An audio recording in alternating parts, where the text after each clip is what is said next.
कि ये सरकार इस कंपनी को खत्म करके ताला तो नहीं लगाना चाहती। इस तरह की निर्दयी सरकार तो हमारा 73 साल की उम्र है, पहली बार देखा। सरकार चाह रही है बीएसएनएल जो कंपनी है वो अडानी अंबानी को देना चाह रही है। अगर अडानी अंबानी के हाथ में जाते तो ये लॉस में होगी या प्रॉफिट में होगी, क्या लगता है आपको? ये कंपनी लॉस और प्रॉफिट में नहीं होगी, वो प्रॉफिट में होंगे। तरफ 4G 5G पर है, हम 3G से मुकाबला कर रहे हैं। ऐसा ही हुआ AK-47 और डंडा लेकर के मुकाबला करना, तो उस दौर से हमारे BSNL के कर्मचारी गुजर रहे हैं। देखिए इस वक्त हम मौजूद हैं दिल्ली के जंतर मंतर पर। आप मेरे पीछे देख सकते हैं यहाँ पर एक बैनर लगा हुआ है जिसको यहाँ पर पूरे देश भर से जो BSNL के कर्मचारी है वो आज दिल्ली के जंतर मंतर पर इकट्ठे में अपना एक जो मांगे हैं वो सरकार के समक्ष रख रहे हैं। हमारे साथ कुछ कर्मचारी है BSNL के, उनसे बातचीत करेंगे। सर सबसे पहले आपका नाम जानना चाहूँगा, क्या नाम है? नाम चंदेश्वर सिंह है। कहाँ से? मैं ये संयुक्त मोर्चा जो है ना, इसका मैं चेयरमैन हूँ। और मैं रहने वाला बिहार का हूँ, लेकिन दिल्ली में ही रहता हूँ। अच्छा, आज BSNL के कर्मचारी को दिल्ली के जंतर मंतर पर क्यों आना पड़ गया, क्यों सड़कों पर उतरना पड़ा? कि देखिए हमारी पॉलिसी है, नीति है, हमारा आइडियोलॉजी है कि हम कर्मचारी हैं। हम बार बार निवेदन करते हैं प्रशासन के साथ कि हमारी ये मांगों को पूरा करो। हमारी कंपनी गर्त में जा रही है, 4G 5G स्पेक्ट्रम लगा दो।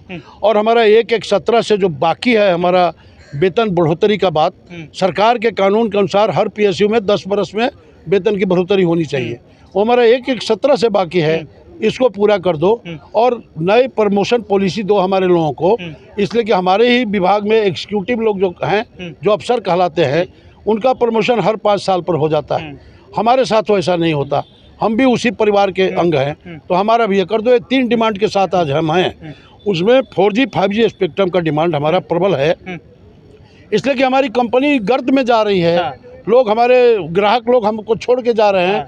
केवल पिछले साल 2 महीने के अंदर 65 लाख हमारे मोबाइल के साथी, मोबाइल के उपभोक्ता हमारा साथ छोड़ दिए। BSNL का साथ छोड़ गए, दूसरे कंपनियों में पुट आउट कर गए, तो पुट इन कर गए। तो इस तरह से हमारी कंपनी तो 0 बटा सन्नाटा हो जाएगी कल। तो ये आज सबको ही बहुत स्पीडी डाटा खोज रहा है। वो जब तक 4G 5G नहीं आएगा वो हम दे नहीं सकते। एक तरफ 4G 5G पर है, हम 3G से मुकाबला कर रहे हैं। तो ऐसा ही हुआ AK-47 और डंडा लेकर के मुकाबला करना, तो उस दौर से हमारे BSNL के कर्मचारी गुजर रहे हैं। इसके लिए हम लोग तमाम मिनिस्टर को, प्राइम मिनिस्टर को सब जगह पत्र लिखते लिखते टोकन डेमोन्स्ट्रेशन करके बताना। 1 जून को हमने ह्यूमन चेन पूरे हिंदुस्तान में बनाया, हर स्टेट में। उसके बाद 14 जून को हमने हर गवर्नर को मेमोरेंडम दिया, हर स्टेट में, कि अपने केंद्र सरकार को कहो कि हमारी ये मांगों को पूरा करे। वो कहीं से कोई एक चिट्ठी तक नहीं मिलती है हम लोगों को। उसके बाद जंतर मंतर पर आए कि देश की जनता देखेगी कि उनकी 140 करोड़ लोगों की कंपनी का क्या हो रहा है, ये देश की जनता भी तो तय करेगी ना। तो इसलिए हम लोग अपना आवाज़ उठाने के लिए यहाँ आए हैं। अच्छा, जितने भी आज यहाँ पर कर्मचारी हैं पूरे देश भर से आए हैं या दिल्ली से ही हैं सिर्फ? नहीं, पूरे देश से हैं, वही तो मैंने कहा। इसमें मणिपुर, नागालैंड से लेके केरला, तमिलनाडु, आंध्र प्रदेश, तेलंगाना, राजस्थान, हरियाणा, पंजाब सभी हैं। बिहार के लोग हैं, ये आपके इर्द गिर्द ही खड़े हैं। ये सब लोग साउथ के हैं, तेलंगाना के हैं। तो वो ये देखिए, ये सामने खड़े हैं, बिहार के हैं। मतलब कहा जाए तो BSNL को बचाने के लिए देश भर से आज यहाँ पर लोग हैं। जी जी अच्छा, जैसे कि अभी आपने बताया, मतलब लाखों की संख्या में जो कस्टमर हैं, BSNL के ग्राहक हैं, उन्होंने छोड़ दिया है BSNL को। इसकी जानकारी सरकार को है? बिल्कुल है। अरे उसके हाथ एक एक चीज का आंकड़ा है। हाँ, तो सरकार संज्ञान क्यों नहीं लिया, आगे की कार्यवाही क्यों नहीं? इसलिए नहीं, सरकार जब ये संज्ञान नहीं लेती तभी तो हमको ये चिंता हो रही है कि ये सरकार इस कंपनी को खत्म करके ताला तो नहीं लगाना चाहती। और इसके इंफ्रास्ट्रक्चर जो है, करोड़ों की संपत्ति जो है, वो अडानी अंबानी को तो नहीं देना चाहती। तो ये हमारी चिंता है। इसलिए इसको रोकने के लिए हम हर समय अपना आंदोलन करते हैं। लगता है आपको अडानी अंबानी के हाथों में चली जाएगी BSNL? बिल्कुल चली जाएगी, ये बिल्कुल चली जाएगी। आप देखिए, एयर इंडिया टाटा के यहाँ चला गया, और एयर इंडिया का जो 500 क्वार्टर्स है सांता क्रूज में, उसको अडानी ने खरीद लिया। और एयर इंडिया के कर्मचारियों को नोटिस मिली है कि 6 महीने के अंदर ही क्वार्टर खाली कर दो। हमारे कर्मचारियों को भी मुंबई में मिली है नोटिस कि ये जो BSNL के क्वार्टर है, इनको खाली कर दो, हम इसको बेचेंगे, हम इसको लीज आउट करेंगे। तो हमारे कर्मचारी कहाँ जाएंगे, बम्बे जैसा शहर में? तो ये सारे सवाल हैं, लेकिन ये देश की जनता को मालूम नहीं होती। वो आप लोगों के माध्यम से मालूम हो सकता है। आपने कभी प्रशासनिक अधिकारी से बात करने की कोशिश की? अनेकों बार पूरे साल हमारा। क्या जवाब आता है उधर से? मैं क्या करूं, सरकार का ये पॉलिसी है, मैं क्या करूं, बीएसएनएल में पैसे नहीं हैं, उनके लिए हैं, रोज गाड़ियां बदलाती है, रोज नारियां बदलाती है, और क्या क्या होता है उनके लिए, हमारे लिए कुछ नहीं है। यही बात है। हमारे लोग 12 साल से एक ही वेतन पर काम कर रहे हैं, 14 साल से एक पैसे की बढ़ोतरी नहीं हो रही है, प्रमोशन नहीं हो रहा, प्रमोशन नहीं, वो एनुअल इंक्रीमेंट मिलता है ना। प्राइवेट कंपनियों में भी साल में 1000 रुपये बढ़ा देता है, 500 रुपये बढ़ा देता है, नहीं हो रही है, बिल्कुल नहीं। 12 साल 14 साल से एक पैसा हमारे कर्मचारियों को नहीं बढ़ा है। और इस तरह की निर्दयी सरकार, तो हमारा 73 साल की उम्र है, पहली बार देखा अभी। एक समय था जब बीएसएनएल का बहुत ज्यादा नाम था, हर जुबा पर बीएसएनएल होती थी। आज लेकिन वो नाम बिल्कुल डूबा पड़ा है। आज भी नाम हो जाए, 4G स्पेक्ट्रम का केवल रोलिंग आउट कर दे सरकार, हम आपको वादा करते हैं कि 1 साल के अंदर चारों तरफ बीएसएनएल का जलवा ही जलवा रहेगा। मैं इस दावे के साथ बोलता हूँ। हम लोग किसी सरकार का नेतृत्व नहीं करते, हम लोग खांटी वर्कर का नेतृत्व करते हैं, जिन्होंने देश का निर्माण किया है, जो राष्ट्र का निर्माण करते हैं, जो 1.5 साल में इस कम्युनिकेशन को खड़ा किए थे। ये कम्युनिकेशन आज जो डिजिटल इंडिया कर रहे हैं मोदी जी, कहाँ से आया? 150 पहले से हमारे पूर्वजों ने खड्डा खोदा, केबलें लगाई, खंबे पर लाइन लगाया, उसी से तरक्की होते होते ना यहाँ आया। आज उसी के पुत्र लोग, उसी के वंशज आज रोड पर हैं, सड़क पर हैं, और धन्ना सेठ लोग आकर के इस क्षेत्र में पैदा हो गया। बीएसएनएल का स्पेशल सरकार बजट तैयार करती है, उसके बावजूद भी बीएसएनएल पर ध्यान नहीं दे रही है। के लिए 1 पैसा बजट नहीं है, पैकेज के नाम पर देती है, रिवाइवल पैकेज। आप जनता में लोग यही जानता है कि बीएसएनएल को रिवाइव करने के लिए सरकार बराबर पैसे दे रही है।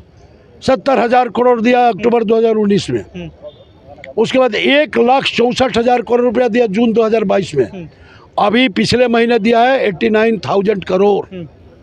ये पैसा किस काम में लग रहा है हम लोग को मालूम नहीं। हम लोग स्टेक होल्डर हैं, उस कंपनी का स्टेक होल्डर हैं हम लोग, और हमको स्टेक होल्डर को मालूम नहीं कि हमारा क्या है। पहले हम लोग अपने मिनिस्टर को चिट्ठी लिखते थे, उसका जवाब मिलता था। अच्छा, बीएसएनएल में लगभग अब कितने कर्मचारी कार्यरत हैं, कितने कर्मचारी काम करते हैं? 30,000 कर्मचारी नॉन एक्सिक्यूटिव हैं जिनका आज धरना है। मात्र 30,000। बाकी 30,000 एक्सिक्यूटिव हैं जो अफसर कहलाते हैं। कुल मिला के 60,000 लोग हैं। हम 2.25 लाख थे 2020 तक। एक झटके में 78,649 लोगों को बाहर कर दिया गया। अच्छा, जैसे कि अभी आपने बताया कि सरकार चाह रही है, बीएसएनएल जो कंपनी है वो अडानी अंबानी को देना चाह रही है। अगर अडानी अंबानी के हाथ में जाते तो ये लॉस में होगी या प्रॉफिट में होगी, क्या लगता है आपको? ये कंपनी लॉस और प्रॉफिट में नहीं होगी, वो प्रॉफिट में होंगे। हमको तो ये जनता को सेवा देते हैं हम लॉस और प्रॉफिट की बिजनेस आज तक नहीं किए। हमारा स्लोगन था जब तक डीओटी था, हर निशम सेवा में है। वो अब लॉस एंड प्रॉफिट कहाँ आ गया? हम तो दिन रात सेवा देने वालों में से थे। कोरोना काल में हमने सेवा दिया है। हमारे 238 लोग कोरोना में मरे हैं ड्यूटी में, जिसके लिए हमने 1 दिन का वेतन दिया है। कर्मचारी ने, सरकार ने हाथ उठा दिया, हमने कभी नहीं देगा। तो 1 दिन का हम लोग वेतन दिया, उतना ही पैसा गवर्नमेंट की तरफ से भी मिला, माने हमारे बीएसएनएल मैनेजमेंट की तरफ से। अच्छा, आपको लगता है आज के धरने के बाद सरकार ध्यान देगी इस पूरे?